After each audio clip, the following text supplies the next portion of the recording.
na Congo to telema to lobela mboka ole to suwa ko bimisa na poasa ba député to votaki bazo salarié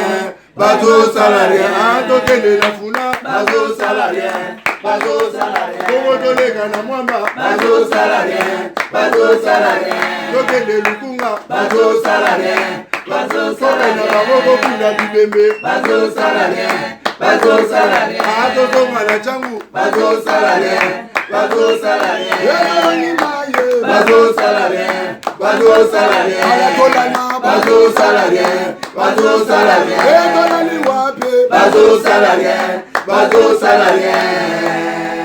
mbote na biso nyonso bakinoa nyonso tika ete na pambola toujours nzambe na début ya émission to ya makambo na nyonso ya vie. Pourquoi?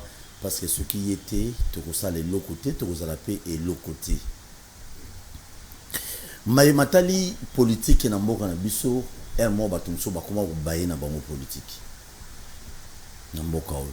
Pourquoi bazo baye? Moi makambo ebele zo marché te. Le même chose tout le monde est dans moment ya musée. Bon, il y a musée kutu ya Kabila ebele zo lelo. Est-ce que c'est les malades? Toujours tourner émission où tout ça quoi enregistrer le 14 février 2023, jour à Saint-Valentin. La question que je me pose, yo ozali lengi, ozali papa, ozali maman, le bête non lelo Saint-Valentin, le Saint-Valentin. Osala qui économie pour la Saint-Valentin. Mais osala qui économie pour que okoma grand lobité.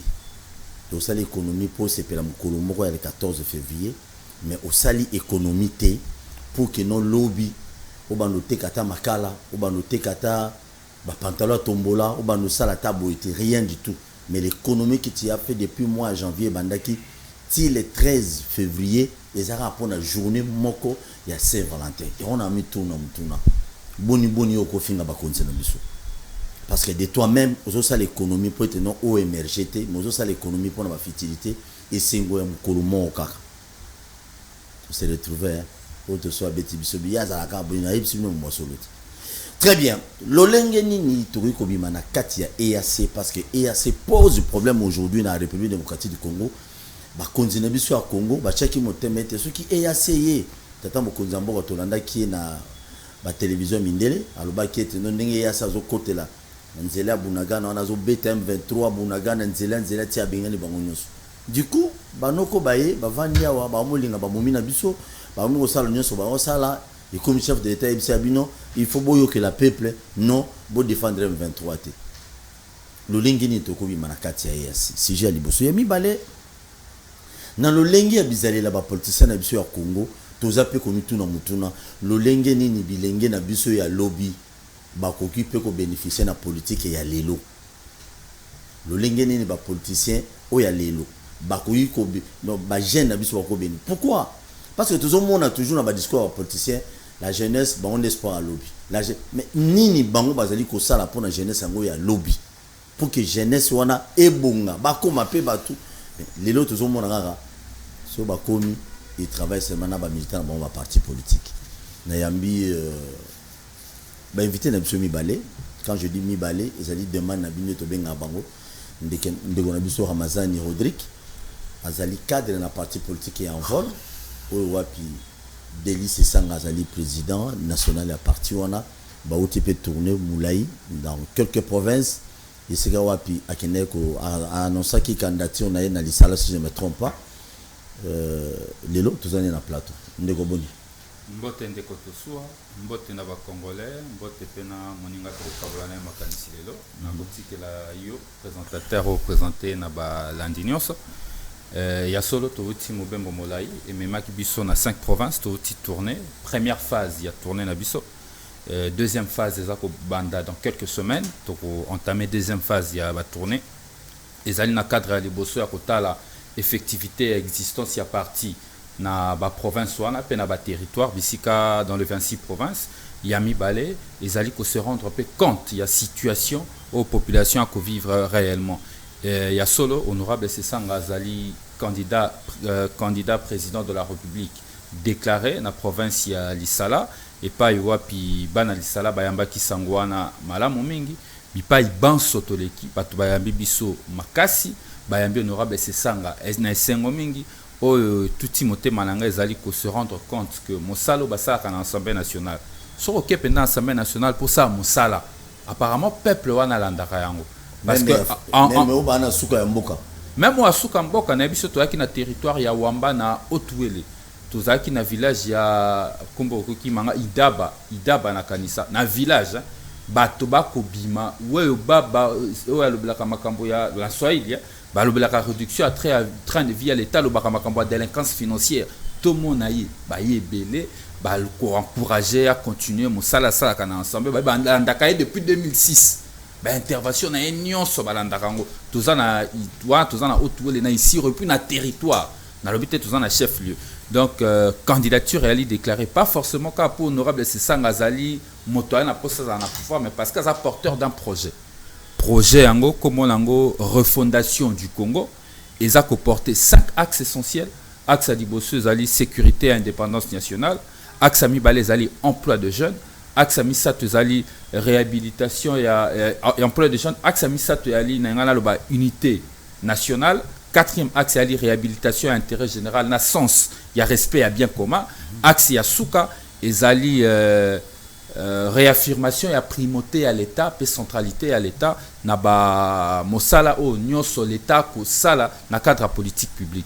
Na kanisi na ngongo koya tokoya na ba makambo ezali plus détaillé, mais na ko confirmer la ba congolais qu'honorable Sesanga Zali Bongo candidat président de la République déclaré tokozela congrès parce que na congrès des ali sombele suka ya makambo et pas y ba congressiste ba ko décider ou pas ko porter, mais pour l'instant a se déclaré déjà candidat président de la République accompagné d'une idée, d'une vision. Merci beaucoup. A beaucoup. déclaré qu'un candidat président de la République était na moto nae, mais parce que projet zali vision za na sima ya candidature. Espérons bien. Merci. Merci beaucoup. Nous allons de biso Bazin Pembe. Boyebi mwana mobalo to so na ngane mwa mingi mais mwa beta biloko ekote bimi mikolo bayebi singa ke Bazin aota la pe souci pe ba kinwa na baye bazoka mabiso mususu ba o gérer mabe ba o lia mabe mais non ba kinwa ba o liati. Maître Bazin Pembe boni. Merci beaucoup Ndeko Paul pour la invitation. Merci pena Ndeko Azali en face nangai. Je pense que tu as passé un bon moment. Ndeko bako s'habituer. Na geste nazozo parce que nazo quand nous tes amours bien té. Je pense qu'on va passer les bons moments. Bon, na kokika koloba ndenge oti annoncer. Moi je l'ai toujours dit que nous nous sommes engagés dans une voie qui a servir le peuple congolais. À dénoncer Maye Mazali ko répondre na batante ya peuple congolais te oyo ezali ya mutuya te pona biso ezali anti-valeur mais oyo ezali ko contribuer pona émergence ya peuple congolais bien-être na biso ezali nde biloko ezali ko caractériser biso oyo ezali comme cheval de bataille na biso. Donc nous sommes dans ces combats kanina utolo beza combat Eza PTT, on est appelé à endurer. Moi, très bien, merci beaucoup. Lelo, si j'ai l'habitude de bosser, nous ne toujours pas mettre Bazin Pembe, on va aller à Union Sacrée. Le Lengenini, Tukuki, Kobi, Manakati, c'est parce qu'il y a beaucoup de problèmes. Apparemment, ils ont dérangé les Congolais. Oh, Tobanoro, c'est la suite qui force, il y a EACI, tous une solution, tous une Kimia, M23 au Zonga, M23 au Limois. Na malobatata mokonzamboka mais lelo apparemment EAC a commis pesoro la lianzi to nzube na kata lokolo ya biso ba congolais. Qu'est-ce qu'il faut faire pour tout bima na kati EAC to kinata na Sadek? Non, esengeli ko yebisa ba congolais o ezali réalité. Parce que na niveau ya Kinshasa na boyi ko généraliser ko ba province mosusu Katanga ba Kasai to examiner nos questions dans la ville à Kinshasa parce que les politiciens congolais alingui a diabolisé nyon surtout. Pour un politicien congolais à mal de positionnement, politicien congolais o yazali ko luka leadership na opinion sympathie à peuple congolais azo décrier nyon surtout ka etino ezamabe. Pona ye a trouvé répondant na iloko wana. EAC ezali communauté moko munene oyo ezali ko regorger kaka République démocratique du Congo te ezali ko regorger 7 pays.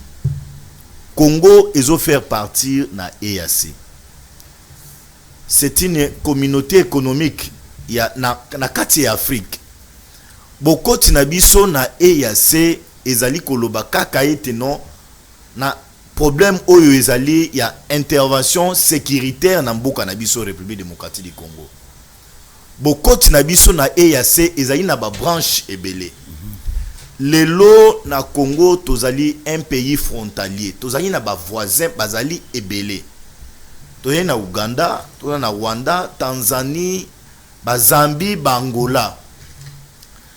Ba pays moi Soudan lelo pe na ko cité yango. Ebele ya ba pays na auto cité bazali ko faire partir na EAC. Eza kaka na o etaleli sécurité te ezali pe na o etaleli ba échange économique. Tant on azali kolobela ba échange économique, j'ai fait allusion na donc biso tokoza na biloko ya koteka toko kendo teka ngo na Uganda, toko kendo koteka ngo na Rwanda, toko kendo teka ngo na ba pays mosusu na ba Soudan na auto koloba bongo. Et donc côté kabiloko wana ba transaction wana esengeli salema na lolengi ya malamu. Oko se rappeler que nous avions aujourd'hui moi port dans un port ba bengi port ya Mombasa. Ils a port moko munene. Ils allaient ko servir Congo na mboka oyo nini avec un pays frontalier ya Congo. Et ils allaient ko kota na cadre pays ya EAC. Échange ya ba économie. Donc bokoti na biso kuna ezande pona ko permettre ba congolais ba oyo bazali na domaine ya commerce ba yeba pe comment ko constater moi réduction na oyo etaleli ba transaction commerciale na bango. Mais lelo tozana na kati ya EAC nous avions une guerre na kati ya mboka na biso. Kenya ezali na kati ya EAC. Soko taliba objectif ya EAC, ce qui pays mosusu ezali agressé, vous les pays agressés beaucoup ça la recours. Et pas ya pays où ils ont fait partie na EAC pona aya kosunga bino na ba soda pona baya ko intervenir na guerre bozali na yango. C'est le cas au tozali nango lelo bandeko ya EAC bandeko EAC tozaba to signa accord Kenya tozana ina kati ya EAC. Le Congo a fait appel na ba pays ebele toyoka ki ba Soudanais bakoya bandeko ya Kenya bakoya bandeko ba pays mosusu bakoya. Et dernièrement aussi toyoki pe sur bandeko Comore pe sur bazoya pe. Non, comment eza koya te comment ce qui président de la République akenda ki na Comore ezali dit ya que no président Comore azozo bientôt azo remplacer Macky Sall. Tant azo linga remplacer Macky Sall, chef nani ministre Rwanda atindaki ministre na ye affaires étrangères kuna. Biloko bakenda ko sona président comorien biso toyebite.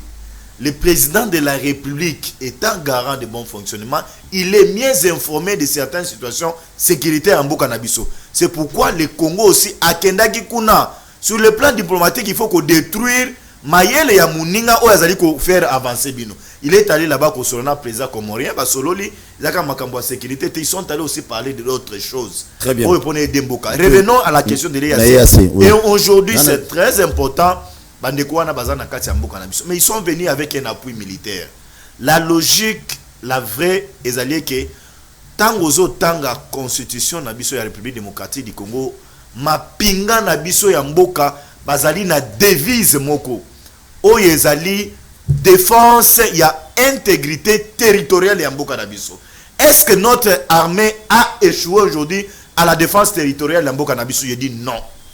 Est-ce que nos militaires sont aujourd'hui incapables de défendre la souveraineté de la République démocratique du Congo? Je dis non.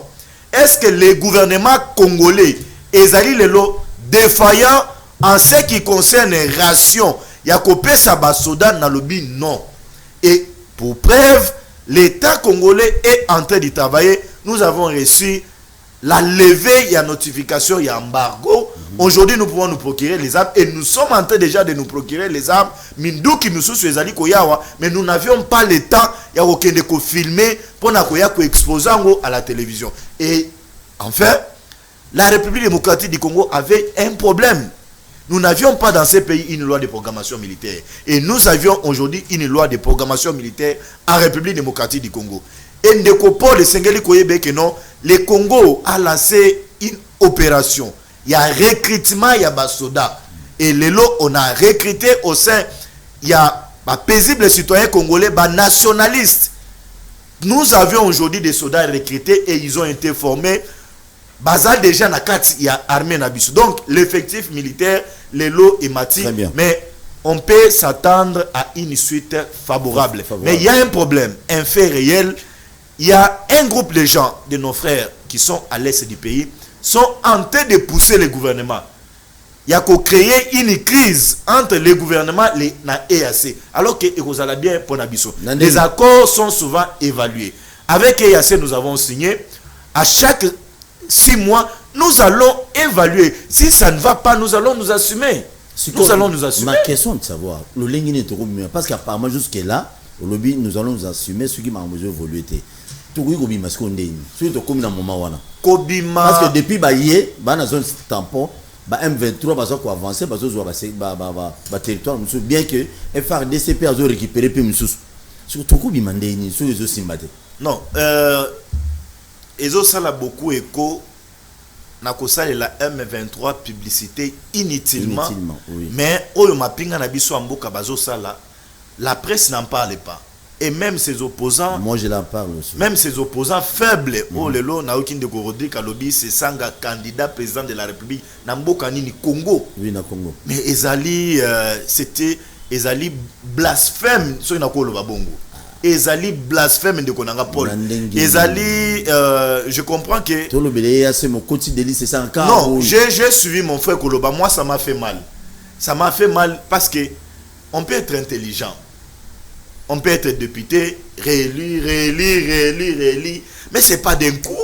Ce n'est pas une aventure, il faut se lancer. Nous connaissons le passé des messieurs appelés Deli Sesanga dans ces pays. Si nous comptons aujourd'hui des rébellions, ceux qui ont compté les lots, parmi les gens qui ont le sang, je l'ai dit, les sang des Congolais dans Maboko Nabango, ces Sanga fait partie de tous ces gens-là. Les gens qui ont touché les Kalachnikov, na kati ya mboko yo, abomi, amoni Congolais abomi. Ces Sanga fait partie de tous ces gens-là. Et c'est une aventure. Pour Namboka Nabiso, c'est une joie. Montoya Olobano, je suis candidat, j'ai 5 axes. J'ai 5 axes dans d'autres cieux. J'ai 5 axes. N'oublie pas que Jean-Pierre Mbemba, un ancien Moutopé, Boye. Mais c'est ça, on a lutté avec Bemba, non? Ils ont lutté avec Bemba. Ils ont été au fond avec Bemba. Mais est-ce que Zobo a des listes, c'est ça? Comment le moment Jean-Pierre Mbemba a permis d'atteindre Mokunzambo? Nazana Moto, il y a MLC dans le plateau AT. J'ai suivi ma propos. Il y a des merci beaucoup. Il y a Zoloba. C'est un blasphème. Et ça, c'est craché. Na ba tombe ya ba congolais bo ba kufa na lisasi ya ndeko Deli Sesanga. Sesanga n'a jamais demandé pardon aux Congolais pour avoir tué les Congolais, pour avoir pris les armes. Et il a le courage ya koyeba, il a en train de travailler azo tambola bamboko nyonso pona kolobe que non akozala candidat. Malheureusement pour eux, je ne les vois même pas aller les voir. Problème c'est ça que Zanine. Je vais laisser mon frère, il va parler. Problème c'est ça Zanine. C'est Sanga Alingi. Non, c'est Sanga Alingi à se challenger. Nati Sekedi. Parce que il est du coin, du Kasai. Alingi a mis ça la leader. Il y a quoi ya Kasai n'est pas pour remplacer. Il a été chassé chez lui. De Koramazana vous en avez d'accord. Les images ont circulé dans les réseaux sociaux. Ba bengani ye. Denis c'est ça. Ba wololi ye na lingala solo. Ba lobi bima longwawa. Longwa awa to yamba yoto kosa biso ebele longwa awa. Merci beaucoup. Mais qui peut faire confiance à ces sangs? Je suppose que même pendant l'élection, ceux qui baquent en entêtement, même mon frère Rodrigue Ramazan en face, à Okoka, ok, naba na luka numéro ya ces sangs à voter. Vous allez une aventure. Yoga. Zelanan. La tigela qui ota siko Ramazan melama apio na peso maloba. Nazana ba sous question misato na nyon sur le bien kamboya si. Au lobby, EAC, Bayena Mindu qui m'a cassé, mais jusqu'aujourd'hui, Baza ko riposter contre M23. Au lobby, si vous que non, guerre est en 4 RDC, il y a un des EAC, Basangani, Batindi, Batoumé. Tous en Soudan, tous en Ambon, Bitouma, Bandaka, la Yamaï. Kuna, je crois, Bakota, Équateur, qu'on ne se me trompe pas. Rwanda, tu as un Bitumba. Mais, ba pays mi balé wana. De bazo sala pas parti na kata basoda au baye pour ba défendre biso. Est-ce que vous êtes sûr ne konanga comme boyi to bima na kata EAC que batouana ba bunsa biso makambo ya mai mama wa minéré kuneza ba rwandais. Ces gens vont-ils travailler vraiment pour les peuple congolais? Ndekopol, oyebi Kagame a vendu une autre image ya République démocratique du Congo et pas Bapaya. Kagame a gagné confiance, il y a Emirat Arabini, a gagné confiance, il y a Grande-Bretagne, a gagné confiance, il y a Français. Firme belé o lelo etongi ba izine na bango na Rwanda. Kagame a nourri bango na espoir que na kopé sabino or cobalt o yaza nangote. Il a mené une diplomatie Yamakas. Et lelo kwana ezozala détruit la vitesse par la communication, la sortie, il y a président de la République Félix Antoine Tshisekedi. Parce que Azali côté ka image, vous ne pouvez pas aller vous engager avec un aventurier qui n'a rien dans son sous-sol. Venez avec nous. Il y a les Kavi à Rwanda, passez directement en République démocratique du Congo et nous signons des accords gagnant-gagnant. Le peuple labino va bénéficier, le peuple congolais a bénéficié parce que Yenda Azali premier bénéficiaire, il y a la richesse. Et donc, Soudan, Bayate, ils sont entrés Yakoya sur base d'un accord. Où ils allaient copier sa possibilité d'exploiter les minéraux Nabiso. Où ils allaient copier sa possibilité de revenir sur les conflits que nous avions avec Nabango concernant bassin et fleuve Congo pour Namaï. Ils sont en train de venir pour un objectif clair, net. Ils venir traquer les rebelles de M23. Mais la question importante c'est, il y a que non EAC, ils allaient qui n'a objectif moko, il y a qu'à défendre, il y a qu'à attaquer les rebelles. Mais les lots bazali qu'à attaquer bangote, bazo tika na bazon tampo. C'est là où nous nous inquiétons. Nous disons il faut évaluer. Si une évaluation il y a molonga et ça limité, il faut leur faire partie et comptons sur notre armée nationale. Très bien. Voilà, na sepeli makasi, voilà na se retrouver. Merci, n'oublie pas de s'abonner à la chaîne sur YouTube Bakina Balobi TV, Yong Tolinga Tosu Paul Olinga Bato Toyambi Olinga Olingate, Ato Lingi Bangote mais pour na bolingo ko soutenir biso na katia chaîne au YouTube Bakina Balobi TV, bo s'abonner. J'ai dit et je l'ai toujours dit, le peu que vous me soutenez, je crois d'ici 2 mois, bon mon installation à Sika, ba studio à Sika na moké o bozali ko sunga biso na compte chaîne biso Bakina Balobi TV. Ndegonanga Rodrigue au cadre na parti politique qui envole ya délaissé sanga pour to bimana kati ya EAC olandi mutu ya pouvoir malamu ndegona biso mettre Bazin Pembe olandi du débit tina ndenge atina virgule pour malobe zongo so epana ye pour to bimana kati ya EAC c'est que attente ya peuple congolais to banozela EAC aye M23 kanga maboko ba boto ba minduki bitumbe sila ba nona biso akufa souté mais baye depuis baye apparemment changement exact et s'empirer le sous davantage pour tout l'ongwakuna. Qu'est-ce qu'il faut faire? Merci. Merci Ndeko Tosuwa nalandi interlocuteur nanga majorité na Kimia. Je crois que l'intervention sur EAC n'a relevé incohérence et puis n'a relevé contradiction au Emrona Souka conclure qu'il faut tout bien EAC. Mais Tokoya n'a été pour permettre quand même de revenir sur Makambo Yalubaki sur la candidature et à président Sesanga. Il y a Liboson de Kobazin pour asseoir argumentaire contre candidature honorable Sesanga. Je m'attendais à quelqu'un qui allait s'attaquer aux idées. Aux idées, j'ai porté un projet à Ransi politique et ça est bon on a un civilisé. Moi j'ai porté un projet, j'ai parlé des axes d'un projet, je l'attendais sur le terrain des idées. Mais parce que l'union sacrée n'a pas makanisi penza ba la raté pour l'union sacrée en mozanga vision à koki ko na terrain ba idée te a na ba attaque personnelle likambo pété à l'obi honorable Sesanga sala lutte armée bisoto lo baraboé effectivement l'honorable Sesanga fait la lutte armée na qui est tout à l'heure a évoqué constitution en 2006. Il est heureux d'avoir une constitution. Il est heureux de parler des élections dans ce pays. Azobo Sanake Ezali, conséquence, il y a lutte armée Oyo, Délice Sanga Salaka à l'époque, et le mot là-bas Jean-Pierre Bemba. Une fois de plus, incohérence dans l'intervention, il s'attaque au président Sesanga en oubliant que na kati ya union sacrée na bango, na accord na bango, bazape na ba ancien rebelle, moi ebele misuku ba conseiller chef de l'État. François Mamba, c'est un ancien rebelle, il faut aussi le dire, qu'il est aussi aujourd'hui conseiller chef de l'État. Donc, mais pour répondre aux journalistes, il dit non, en face de moi, je n'ai pas l'MLC. Une façon de fuir ses responsabilités en tant que citoyen. Lorsqu'il fait ses analyses, Wane ya Liboso, Yami Balé pour la Makambouya lutte armée. Tout ça qui n'a pas de dictature, il y a Kabila le père. Kabila le père n'écoutait personne. Akanga même Etienne Tshisekedi d'abord il y a bolo. D'abord il y a bolo qu'on a Kabila Kamouanga qui aussi Kabila. Kabila le père n'écoutait personne. Zaïdi Ngoma Ba Solane Abouaka na bolo. C'était la dictature, c'était la jungle ici. Kabila le père étant donné qu'il a pouvoir na mando qu'il est pacifique, il est PC mais la paix mawa et puis ça résultat mon côté. La preuve, tant lutte armée, Etienne Tshisekedi Wamunumba, un des meilleurs de nous tous, à un moment donné de sa vie politique, il a ça l'alliance na RCD. À ça la même atterrissage forcé na Rwanda. À ça l'atterrissage forcé na Rwanda, à ça la alliance na groupe rebelle RCD sous la bénédiction de Paul Kagame. C'est de l'histoire de notre pays. Nous assumons. Nous avons fait une lutte armée qui a permis à ce pays, Lelo, honorable Sesanga Sala Kombawana, au pays au Lelo, démocratie au Tozanango. C'était au prix de la lutte armée. Il y a courage à Bilégué. À l'époque, il n'était que dans la vingtaine. Il a pris le courage de combattre un dictateur. Il a combattu un dictateur. Aujourd'hui, nous avons le résultat que nous avons. Très bien. Yami Balé, alors honorable Sesanga Makila Congolais na Maboko.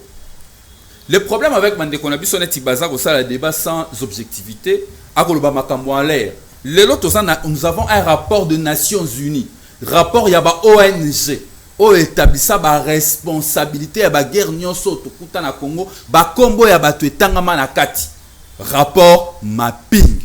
So otali rapport mapping na kati. Na kati ya rapport mapping, comme honorable Sesanga Ezate.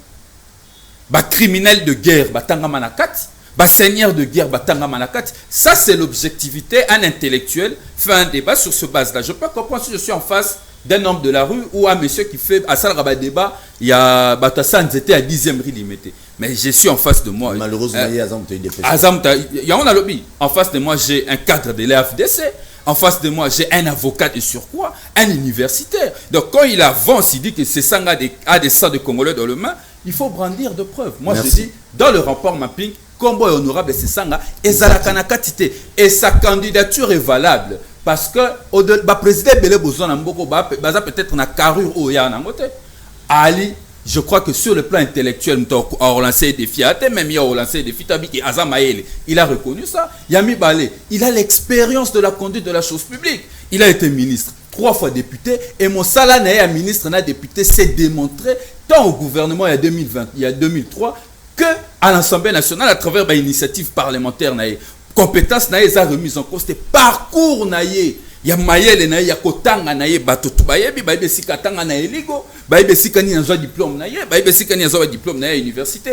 À la différence, il y a ba kondimo ebele tozu na mboko sans entrer dans la polémique. Et si kabasa musala, tu y es une expérience professionnelle, tu bamba bango beko bamba, peut-être pas qu'au na elongia tata na ya comme président de la République. Ce n'est pas le cas de pour Joseph Kabila. Nalobi natangi bo nabi moto ko na tata na ya comme président de la République, mais sans parcours, sans expérience. Boni critiquer candidature à moto et un parcours et une expérience sans apporter de vrais éléments de critique objectifs. Très bien. Et pour la resouka a candidat kutu Yamalobate. Candidat sans vision, c'est un candidat qui porte une vision auquel moi je t'inviterai de faire un débat autour d'une vision comme des intellectuels, comme de vrais acteurs politiques qui pensent diriger ce pays demain. Dans les Congolais vont constater incohérence, insuffisance, il y a un pembe, argumentaire. Donc quand on a Makambo, il y a EAC, Ndekotosua, na repère cette information, la ranisi information lelo. Je constate que sur Otali Nord qui voulait l'eau. Décision il n'y a pas longtemps, je crois dans quelques heures déjà. Dans Nord qui voulait le temps de Makambo Kaboni, Burundi a eu Massis. Sud-Soudan a eu Axe ya Goma na Rutshuru. Ouganda, est parti, il y a Nord Kivu. Parti il y a Nord Kivu, il y a Nord, il y a Nord, il y a Rutshuru. Nord, il y a Rutshuru, armée à Ouganda et Zakun. Donc, on a le partage au Ningi Salami et rappelé la conférence de Berlin. M23 Zate. Nalobi boy, groupe EAC OIE. Ndenge M23 a occupé le territoire. Pour M23 qui est bakaboli Congo le rôle ndenge zaka na époque il y a Berlin, mais basala on a cadre il y a Est. Balobi boy, Burundi a rozana Masisi, ya rovanda kota Masisi armée burundaise. Sud Soudan a rozana axe entre Goma na Rutshuru. Ouganda ya rozana nord ya Rutshuru. Donc on a remonté. Donc on a remonté Kenya zala déjà. Kenya a la position na. Donc on a remonté partage aux rappelé dans des conférences de Berlin des mondial la Kataka Afrique. Bato yo komona ba bazana Tshisekedi na bango ba yé ko kabola Congo ba kotisi ngo na anti-chambre ya balkanisation lelo. Il faut être naïf pour nalanda bazin argumentaire na yeto ke musikate nga ke na ba attaque personnalité. Baza pe balobi et à ces objectifs économiques, faciliter les transactions et puis sécurité. C'est vrai, objectif principal il y a EAC pour piloter ba programme et intégration économique pour favoriser progrès il y a situation sociale il y a ba peuple. Mais la grande question un gouvernant doit se poser tant qu'on y a un programme il y a intégration ça veut dire zone il y a libre échange. La grande question il faut se poser il faut mituna au cause de la économie il y a consommation toyo pour cause de la économie o ya ko pesa baninga biloko. Biso lelo na Congo sokotali du point de vue d'abord économique. Nous ne sommes lelo vis-à-vis na bango comme une économie, il y a consommation la preuve. L'actuel président Ruto oya Kenya a sa déclaration montant azara vice-président. Lelo za président on azara vice-président barani. Bato na babi otombola ka sentir na libomo. To kopesa bango bilei na biso bango ba lelo ko kopesa biso. Ça veut dire Félix Tshisekedi a un accord sans pourtant se poser la question au préalable qu'est-ce que le Congo va offrir aux autres en termes de transactions économiques. Parce que Barobeta Masola Congo Barana Kisasa Barotaka sa Congo so Keneti na ba province ko la ba Otuele.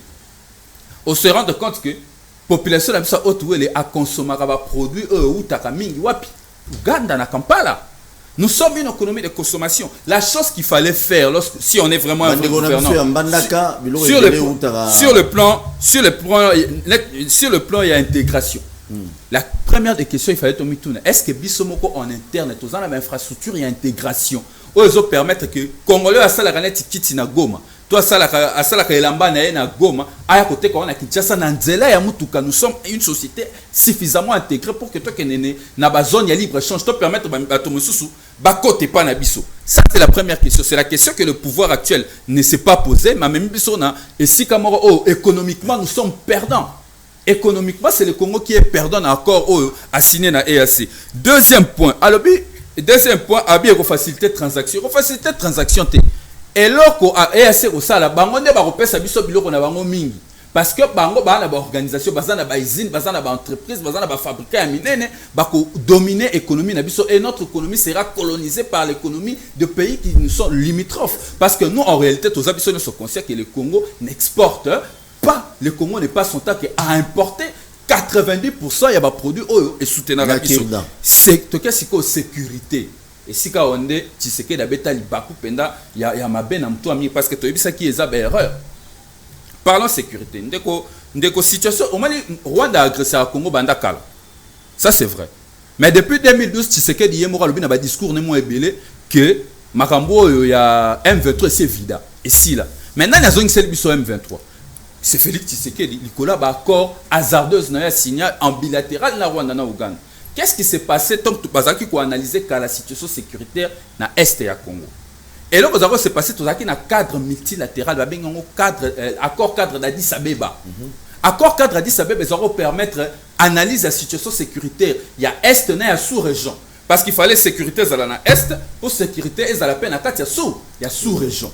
Or, Félix Tshisekedi on a là en bilatéral avec le Rwanda et l'Ouganda, permettant l'Ouganda à faire opération militaire pour poursuivre l'IDF et que na EAC pour permettre EAC à fragiliser d'abord relation avec la SADC ou Azalaki organisation sur le plan sécuritaire la situation est à aider à plusieurs reprises depuis nous le père ti Kabila le fils to stabiliser situation à est mais lelo na ko paralyser accord cadre ya Addis Abeba conséquences zani soko tali ba accord nyoso tokei na Nairobi tokei na Luanda tokei na Bujumbura o ya suka on constate on parle plus que de la situation sécuritaire à l'est du Congo et non plus sur la sous-région.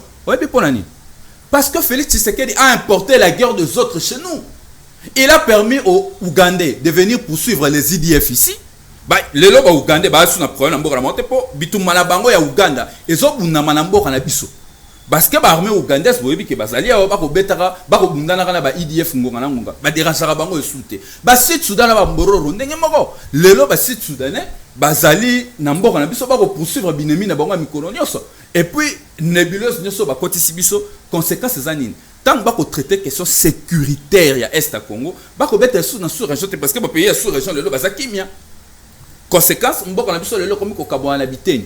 Ce qu'il faut dire, et puis il a relevé incohérence dans l'argumentaire ya bazin, inintelligibilité dans l'argumentaire na bandeli lobby awa, kobi mana EAC za malamute, kobi mana EAC za malamute, mais na suka awa tongo tuni deuxième partie à question na lobby nini. EAC wana il faut to bimango, ce qui situation ko avancer te. Situation pour avancer de ko bazin. Bino na union sacrée bo zela to compter combien de morts.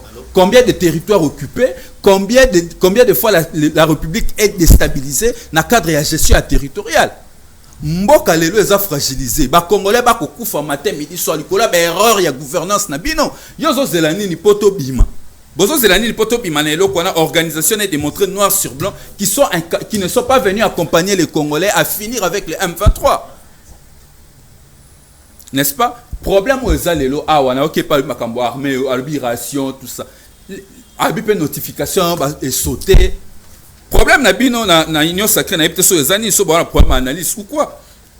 Est-ce que le problème il y a armée congolaise? C'est là où vous posez des mauvaises questions, vous avez des mauvaises réponses. Est-ce que le problème il y a armée na biso? C'est un problème de ration des militaires. Est-ce que le problème il y a armée na biso? Ezali problème forcément il y a équipement militaire.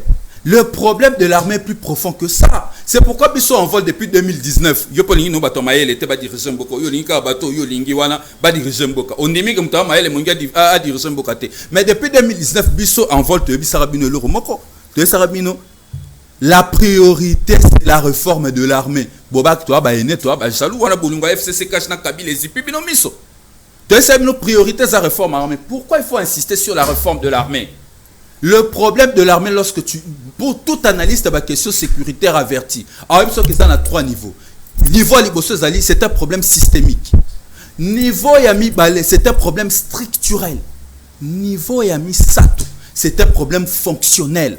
Aujourd'hui, sur le terrain des opérations, les informations qui montent, même sur les réseaux sociaux, les responsables militaires, échelon, il y a commandement, chevauchement, il y a ordre et l'équipe sur le terrain des opérations. Et ceux qui sont sur les opérations ne savent pas qui conduit les opérations. Est-ce que Ezali, maison militaire, il y a chef de l'État?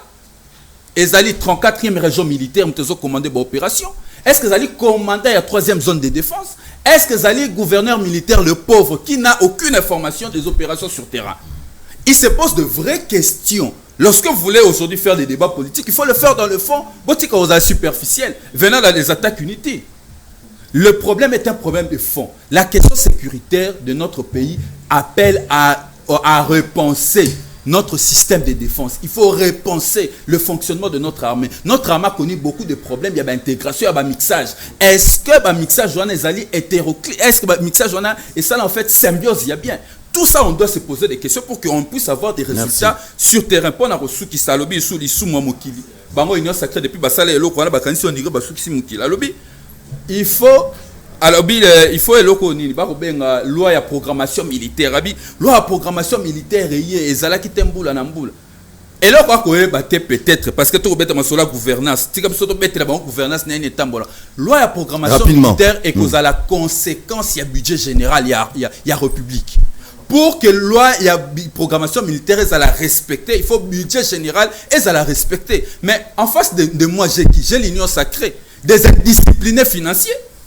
Des délinquants financiers, des personnes qui consomment plus de 2 milliards de dollars de budget additionnel sans loi de finances rectificatif. Bateau na présidence de la République en 2022 va dépasser tellement budget la loi qui na présidence de la République na premier semestre ils ont dépassé 400 millions de dollars pour la présidence seule.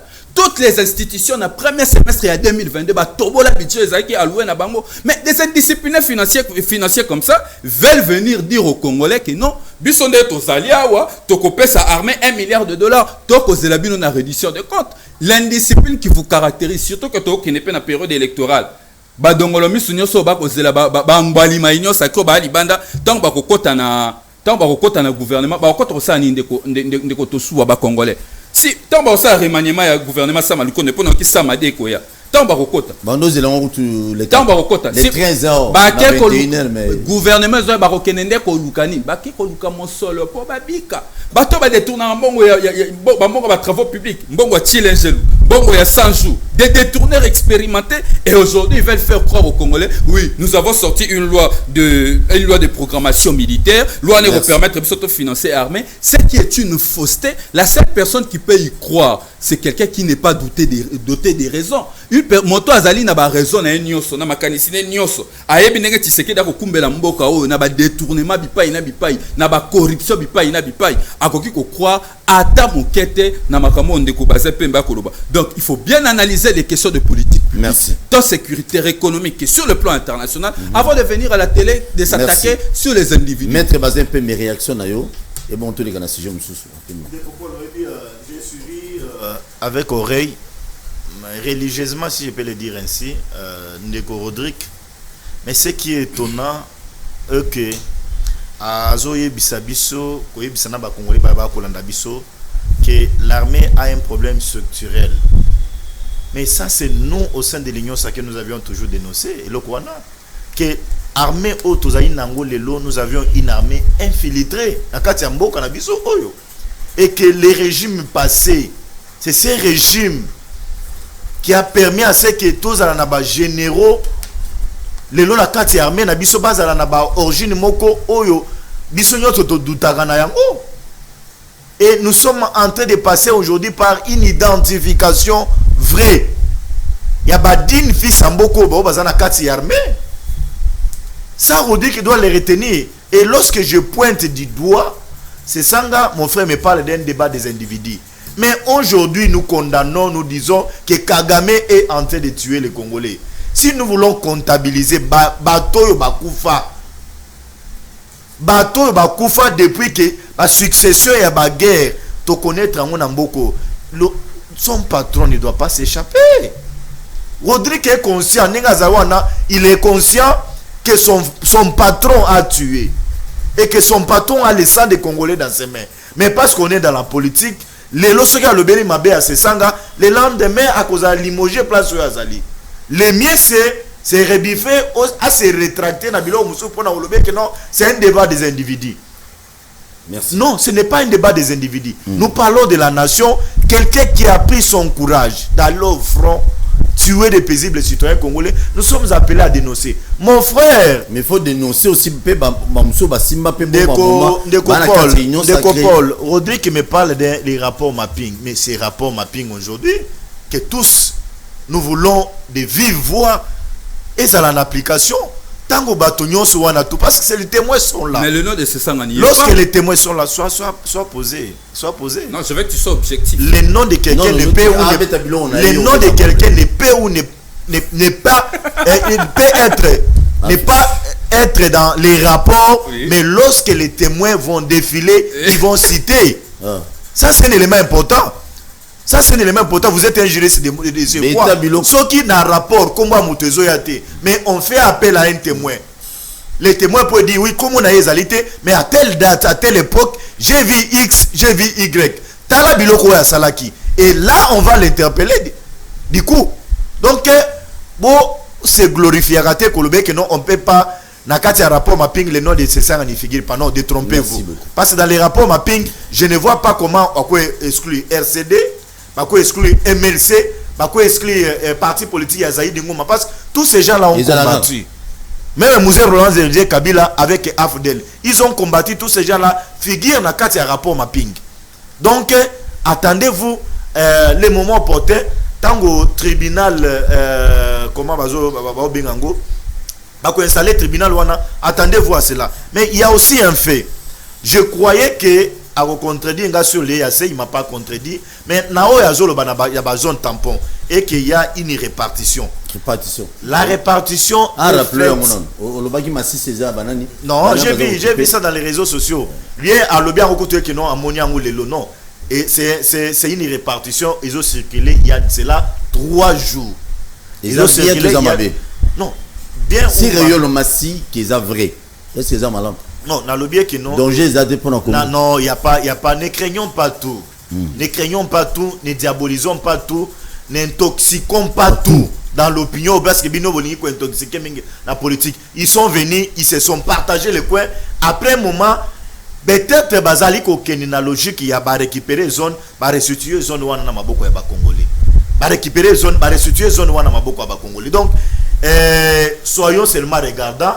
Et je l'ai dit ici, nous n'accepterons pas que le territoire en Bokanabiso et Kene Liboso et les opposants, Bazo Lingaba quoi ce message à intox dans l'opinion. Et malheureusement, pour eux, il y a peuple congolais, le peuple a la confiance à la personne de Félix Antoine Tshilombo Tshisekedi parce que Bazo Monaye Lelo, Dazo ma destin, Yamboka, pour pacifier.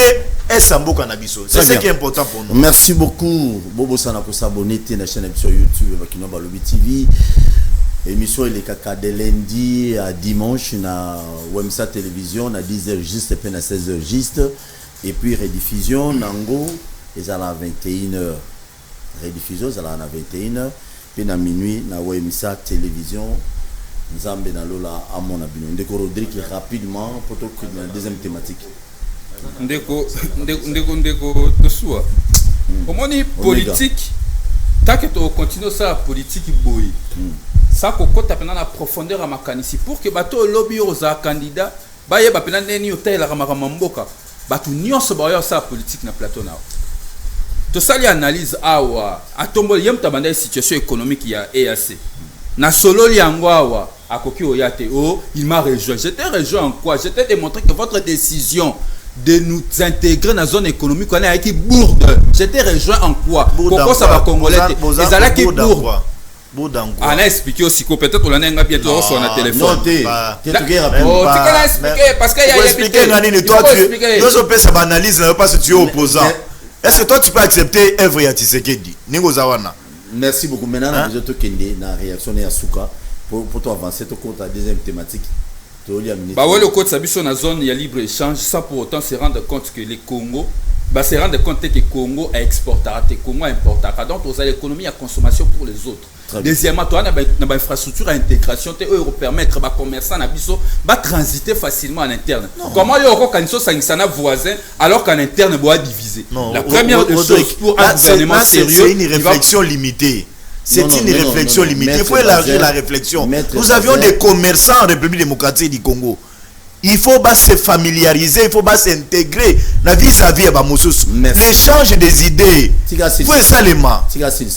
Si ça rapidement déco. Il est statistiquement démontré que le Congo est un pays, il importe à 98% les biens venant de l'extérieur. C'est une réalité. C'est ça le problème avec ces gens. Congo, commerçants au batoni na Congo ba libanais, ba commerçants batoni na Congo ba sénégalais, ba expatriés, ba étrangers. On n'a pas une économie contrôlée. Nous n'avons pas de commerçants congolais. Même la politique il y a pas si non, la question n'est pas commerçants politique. Non, la question des commerçants n'est pas politique. Nous n'avions pas de commerçants en République démocratique du Congo.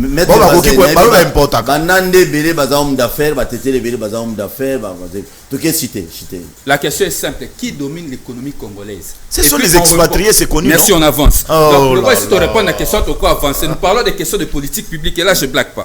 Donc, si tu avances dans Makambo et à Lobby, bon, au moins, pas si à moi en gros.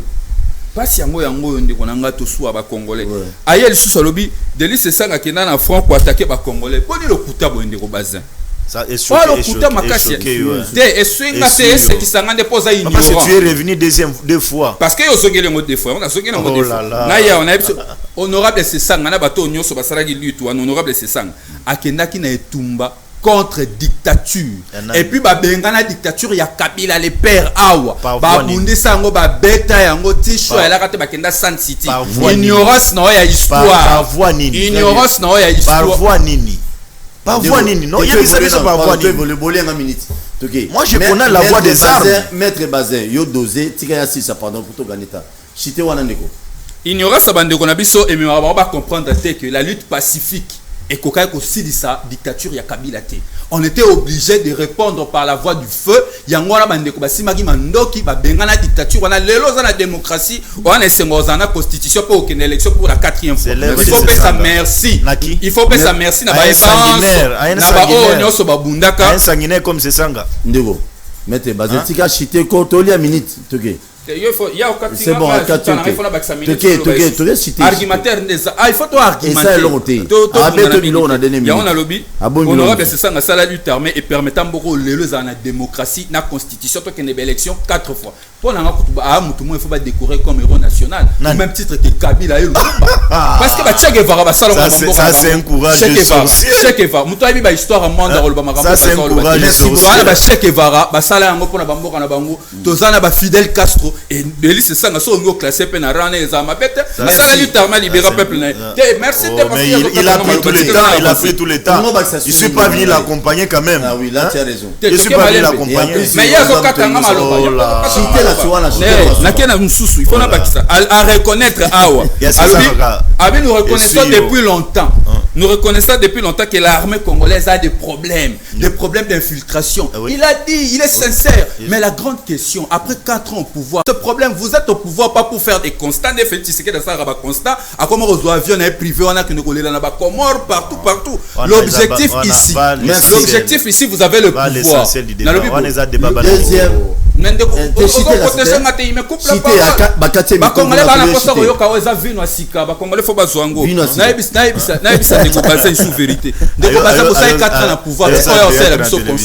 faut nous dire, après 4 ans, nous avons réformé l'armée. L'armée avait un problème de structurel. Nous avons résolu ces problèmes structurels. Vous ne l'avez jamais résolu. Vous avez les mêmes problèmes de 2019 qui persistent jusqu'aujourd'hui. Soit bon en pouvoir, soit bon en opposition. On comprend des positions. On a reçu qui ça le coûtait à sous Kabaki. On appelle ces matières rebelles. Peuple congolais, peuple congolais, il est le seul Congolais à ne pas constater ce que les jeunes ont fait au stade de Martyrs le jour où le pape était là. Les jeunes Congolais, plus de 80 000 jeunes Congolais, dans le stade de Martyrs, ce n'est pas de toi que je peux attendre voilà. Mais Kabila après deuxième mandat, mais Félix Tshisekedi le loi en position, il y a Kabila, il y a Souka. Les Kabila finissant. Les situations à pouvoir. Sondage aux Zoluka, on a peuple ça qui on a stade des martyrs. Moutaki na simana était peuple à MBA bela mandé sili. Ça ce sont des faits palpables. Na robetelo masolo ya kokanisate. Yo robeta osko masolo ko makana cerveau na ba congolais ba yebi. Merci beaucoup na ba inoso bozota la biso. Deuxième point, deuxième thématique qui est émission Oyo. Est-ce que la classe politique et lelo tozanango bakoki ko préparer lobby ya bilenge na biso ya Congo Maître Bazin Pembe. Classe politique ya lelo format au monde la politicien lelo bakoki ko za na volonté ya ko préparer relève na bango oyo ko bima na kati ya jeunesse oza na kati ya Congo lobby to bon mais maman nyonso nazo kota moi muzindo pour comprendre nga bien na comprendre non je t'ajoute que non donc quelque chose Omega vraiment ça dans micro. J'ai dit na poser question oyo pona nini tozomona ba jeune belé lelo na Congo tous les politiciens tous les jeunes ba besoin ba comment ba politiciens. Pourquoi? C'est parce que la jeunesse ne se retrouve pas. Mais mutuna pe nazomi tuna pe na tuna bino na ndako mutuna ya koyebezaki bino nyonso boke ko sala politique mais nana okata bilanga nani Maître Bazozo déranger biso nani okata bilanga nani akoko masirel nando bino nyonso boke ka na politique tokosuka wapi. Voilà préoccupation to soit Paul Maître Bazin beta biloko. Merci beaucoup na question ko excuser ngai nous avions makamoso ya ko gérer na téléphone. Oebi, c'est une question très pertinente. Les lots ont constaté que dans la politique Nabiso Mboka, il y a une nouvelle génération au Ezali Koya. Personnellement, Nazali ko féliciter, courage aux générations où Ezali Koya Nango. mais c'est une génération bité n'a pas facteur rebellé. On constate que non génération on a les lots ils allaient beaucoup manipulés, utilisés par des acteurs politiques. Pourquoi? Parce qu'on constate que non a bilingue bazali koya les lots, bazali un problème d'abord je vais réfléchir un peu de manière terre à terre, un problème de moyens. Certains ont cru que il faut avoir les moyens en passant le temps aux autres dans la télévision, aux autres avoir moyens, tant aux autres dans la scène politique, aux autres avoir moyens, aux autres gagner vimba la moko. Yangonde bazali kozala lelo, je ne m'exclus pas moi aussi. Yangonde tozali kozala lelo, utilisé par les vieux qui ont commencé la politique avant Bisso. Ce que moni lelo, on sentir que non beaucoup de jeunes bazo ya na politique mais ce que tout nié conviction o yazali ko s'engager dans nos convictions il y a été à Monica Rafner to faire na télévision ozo mona mettre bazan zo le kan télévision na quartier bazo le bela mettre bazan ngonganyoso a lobipe azoya à côté nega na classe politique azoya dans la scène politique mais ayebité conviction oyo et c'est là qui kozala na kati ya mettre bazan pour s'engager dans la classe politique ya mboka na biso. Et donc tous avez une difficulté to émerger parce que il n'y a pas à nous comment on appelle le bango esprit de révolte. On est dans ce plateau à télévision ozo quand dekonanga Ramazan a condamner jamais atatinenge monsieur Gosila kolobe que non je condamne les comportements ya ndeko de c'est sanga ya kosimba minduki pone ki non aya na kati ya pouvoir ye a kolukela okaka ba raison. Ça peut être aussi avec Nangaï, je ne m'exclus pas. Donc, au moment cette anti-valeur, il y a Oezo Pesabiso, tous à la autonomie de réflexion et salité. Nous sommes quelque part là liés. Et aussi, ils alinde ba cahier de charges, il y a ba politique nabiso. Vous trouverez les lois que non, dans la classe politique, il y a l'opposition, il y a la société civile, il y a la majorité. Et la majorité a du mal de reconnaître l'opposition. Et la vice versa.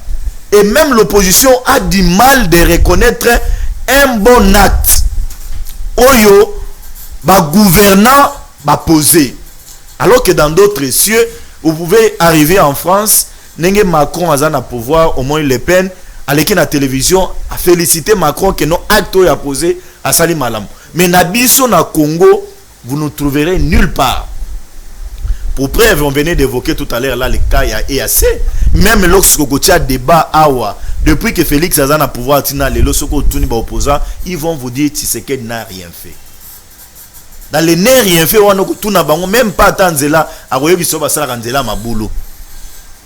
Mais il reconnaît qu'à Sanzela mais Royebiso basala Ranzela Maboulou Banzela biscuit. Donc nous avions une classe politique où les lots ils allaient un peu figés.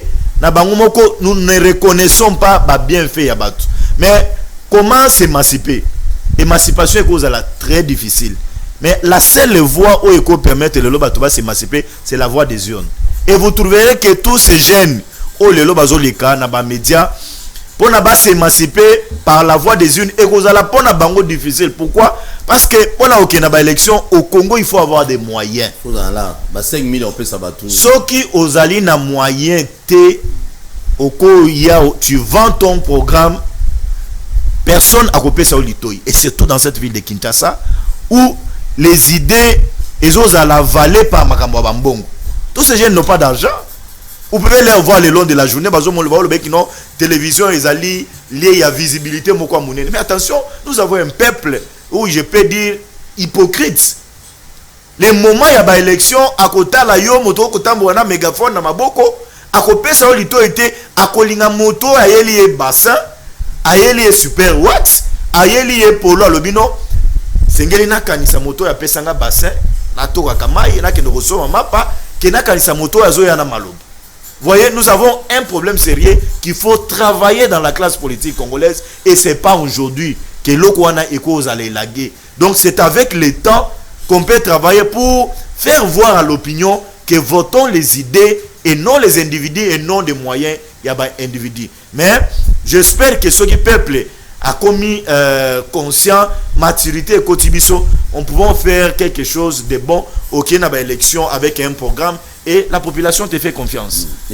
Mais si ça pose aussi un problème parce que les politiques en gros, ils allaient opposer à la majorité, la plupart d'entre eux, mbongo bazo gagner à Congo au lieu ba investir dans l'entreprise dans la société minière na Congo ça na bongo ngote jeunesse toujours na musala neni matolo kolana 5 000 10 000 francs ya ono moni bango tout ba mi pesi wapi na politique to nous a 21 000 il y a un problème il y a un problème musala na Congo ba entreprise ya l'état na nous ati ndeko Paul nous avions aussi un problème sérieux na kati mboka na biso on comprendre que ba jeune belé tozali koya lelo na kati ya politique na kati ya mboka na biso tozali ko intérioriser ba objectif même devise et ba parti politique na biso te ebele to leka na télévision soko tuni bango pesa biso na no vision ya parti politique na bino lit na bino ezaka nini akopesa yo te. C'est cette difficulté là que nous avions et aba vie wana ndenge tozana bango nyonso wana tout bazawana soki ba sentir que non elenge moko azali komata. La moindre des choses, c'est vous étouffer. Vous voyez? La moindre des choses, c'est Jimmy. Bon, Jimmy, moi, je l'ai dénoncé plusieurs fois dans les médias. Mais de quoi PPRD, je l'ai dit. J'étais mutuali bossé à Kolobé que non. Il y a ébélé les lots bazali na kati ya PPRD bazali content. Bamona Jimmy azala na kati ya prison parce que babanda ko mona ye azoya na ela moko van moko ya sika. Et je ne sais pas les lots ninga zaï na prison est-ce que azo continuer qu'on recevoir visite ya bamamba PPRD ou bien bazaï ko yamba été et certains même communicateurs ya PPRD les lots ils sont contents de les voir en prison parce que pour na bango ba émerger et je ne n'ai pas appelé bango bazaï émerger. Bon ce qui est important son cas c'est un cas entre maboko à justice mais aujourd'hui je l'encourage place Azali c'est non, un chemin non, de tous. Non, dans le sens que non bon lui va vivre musu balinga raté émergence à bilingue musu na carte ba parti politique. C'est dans ce sens que je t'ai posé la question. Oui, et tu sais pour Ndeko Paul nazo profiter na kanayo je l'ai dit j'aimerais aussi compatir na Ndeko Manix Yenda. J'ai constaté un peu moi mauvaise foi wana na biso bilenge. Personne aujourd'hui, à part Maître Bazin Pembe, personne ne parle de la situation de Manix Yenda. On se dit, on est de l'opposition, on est de la majorité. Non, c'est un jeune comme nous. Oye komelie lelo eko komela ngai, eko komela Ndeko Rodrigue Ramazani parce que tant que tozo sala ba émission en direct, ma volubilité à langage ko permettre yo okotana oyo moni keza dénonciation alors qu'ils a diffamation. Très bien. Et donc je suis de cœur dans Ndeko Manix Yenda nazo senga na ba service. Il a été gardé à Zana ba service mais il a un juge naturel.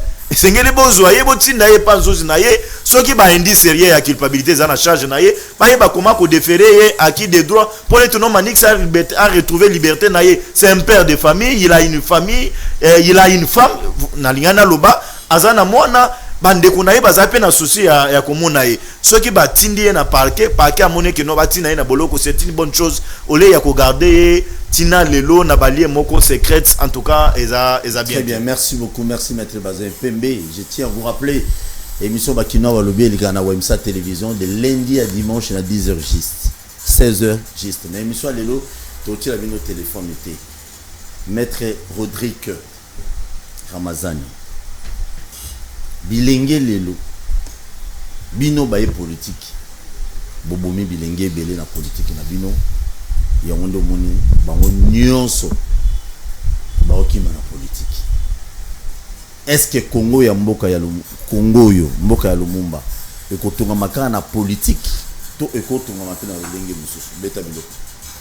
Merci Ndeko Tosua ya liboso permettre ngana compatir nazala na ndeba kino biso to ba raptona ba kino balobi même moral na Jimmy Kitenge Manix Yenda Barnabé Menenganyo bandeko nyonso bali ba prisonnier d'opinion ya Félix Tshisekedi ba victime ya état de droit na yoki ndeko bazan koloba wa kendeko Manix aza ti de lona ba geol ya aner ya ba service alors qu'un juge naturel na j'aurais cru que nous étions dans un état de droit.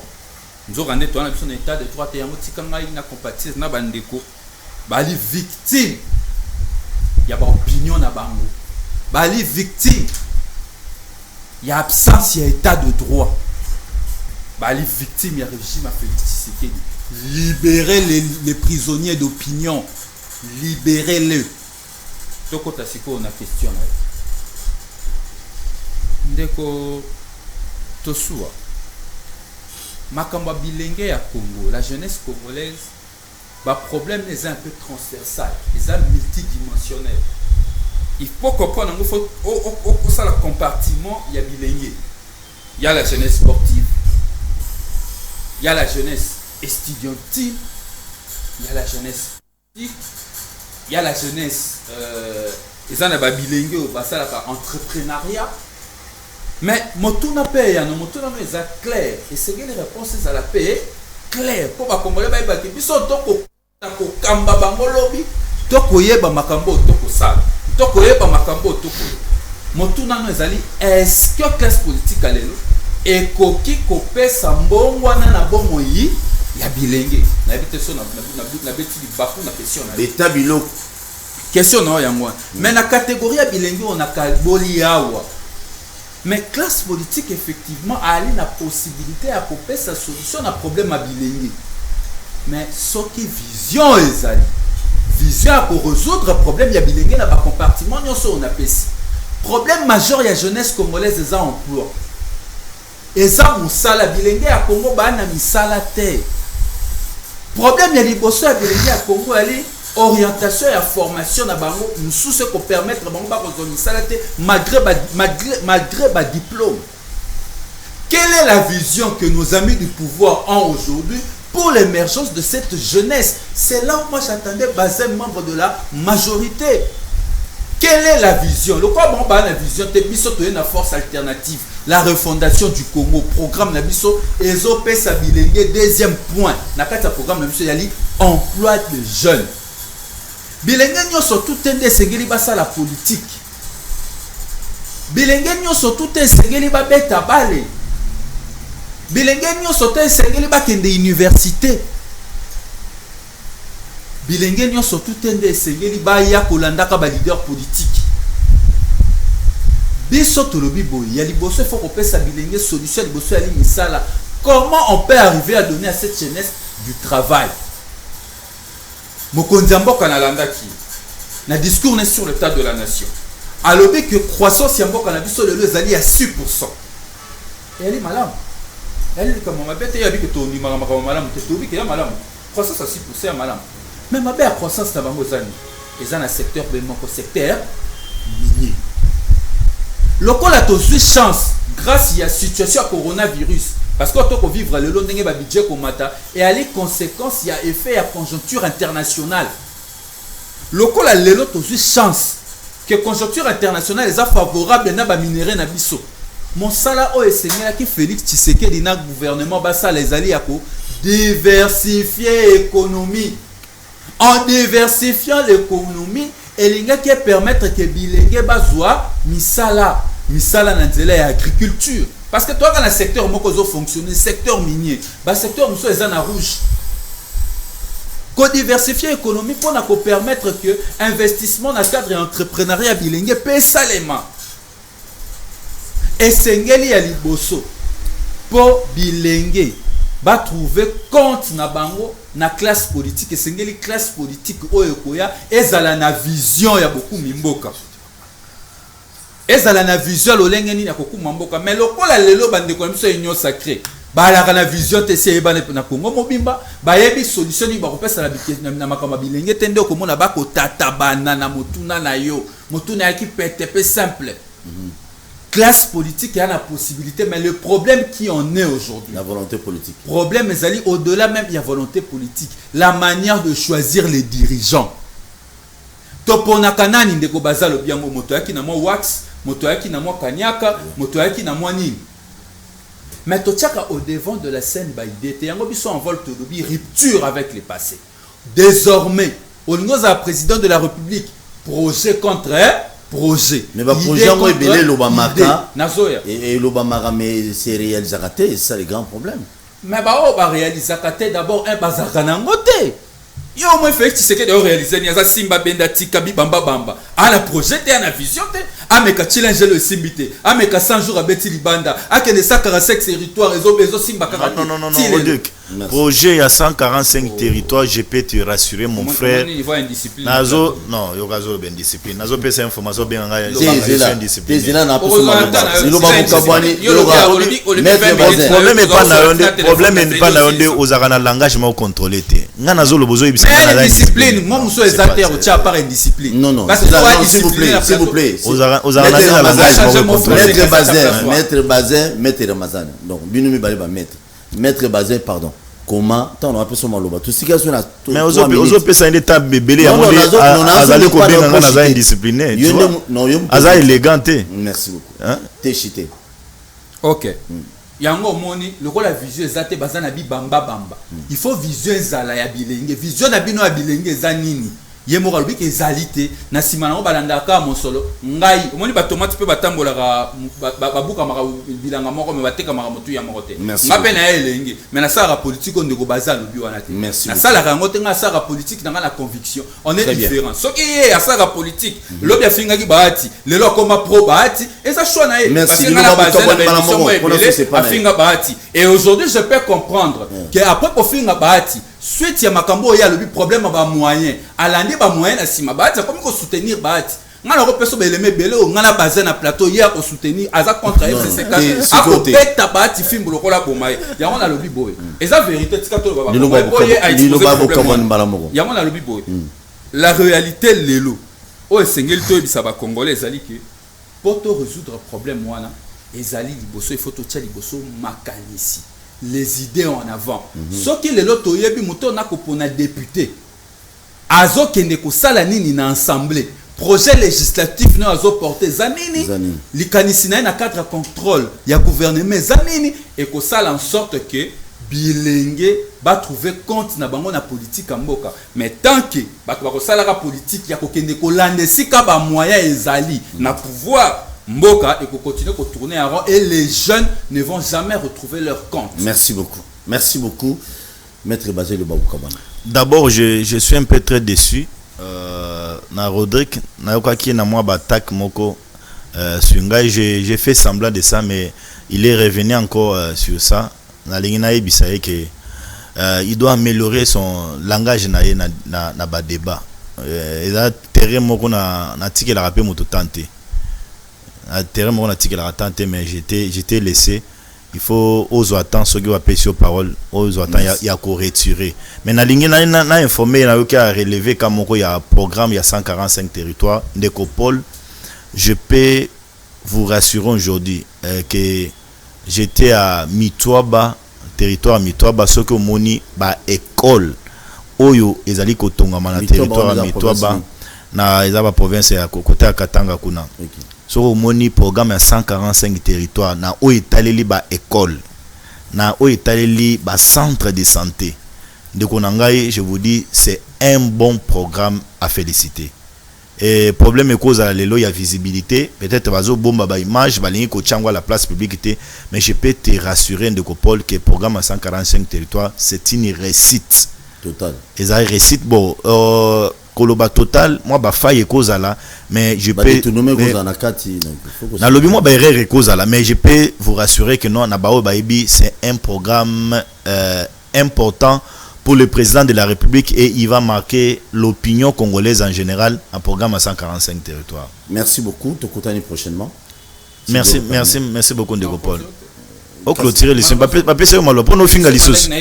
Yo message na yo ko finga. Ba pesa malo pour nos finga lisos. Yo donner la leçon. Ozo finga sur 145 territoires atteindre Mitwaba. Mais ngana na 5 provinces en beaucoup na tamboti na ba territoire. Nga pesa ko lobi na uti pe na uti pe ba province. Makambo loba. Na Kolwezi ba bien. Oh. Kasenga Ezawa. Yo Kolwezi ni okindaki. Kolwezi ni okindaki na sesanga. Ya wana loba boy. Kolwezi ni okindaki. Okei na ville, est-ce okindaki na ba territoire. Non, mais non, faisons la différence. Le programme de 145 territoires, c'est na ba territoire. Toi, tu as été dans la ville de Kolwezi. Okindaki na ba territoire ya Kolwezi. Est-ce que tu étais à Dilolo? Ozaki na Dilolo, est-ce que ozaki na Kasenga? Bon, non, merci. mais tu veux tromper l'opinion, pourquoi? Merci beaucoup. Toké malem, là c'est ça. Non, cité, pardon. On a bien discipline. Tokei, non, Comment Tokei. ça discipline na plateau? Ngana lobi boy. Wamba ya territoire na province ya Haut-Ouest. Na ko bandotangi lo ma émission ko na suka. Na ngatangi ba territoire nyonso. Na ko ba territoire mo ebele ya ko tanga misa. Mais pona ko chiter, pona ko chiter. Ndeko na ngai bazeba ndeko ba congolais. Lelo Congolais a besoin de changement dans le politique. Toyaka to la veste na cravate na TV yaka na makanisi na yo. Merci. Bandeko na ngamo belé ba Congolais ba yinga bazala ba candidat député za ba droit légitime na ba ambition légitime. Mais boye il s'appelle ba Congolais pourquoi vous voulez être des candidats? Bolingi président na bino zonga pona nini? Yango biso to lobi boye na programme ya refondation du Congo. Ezali programme ya gouvernance c'est ça ko porter sur 5 axes. Ça qui bolingo ça na biso débat désormais. Likanisi contre Likanisi. Programme na biso contre programme na bino to ça débat. Na bolo traper débat mko mususu. Délice c'est ça nga Félix Tshisekedi. Délice c'est ça na ba candidat. On est en gaz. Le roi na makanisi ça débat banga c'est ça na débat. Ba qui va débat contradictoire. Non merci. C'est ça la zone pour aller remplacer Félix comme leader na Kasai. S'il vous plaît. J'ai dit un grand merci. C'est ça nga leader na Kasai, t'as leader na Congo. C'est pas Félix na leadership na Kasai. C'est ça nga leader ya Congo. Merci beaucoup Merci beaucoup maître Rodrigue. Merci. Ramazani azali pe cadre na parti politique en vol. Nous avons la pambola biso to linga Congo rien d'autre bino ba fetre wana kati armée wo bima. Mutika biso calme. Si Dieu le permet, au kutana susu na invité mususu o babengi l'homme de toilettage technique Yves Bouya. C'est un ami, c'est un frère. To bunda. Maintenant au comité. To koma lobby. Merci. Na Congo to telema to lobela mboka Ole to suwa ko bimisa na poasa. Ba député to votaki bazo salarien. To kele la funa bazo salarien.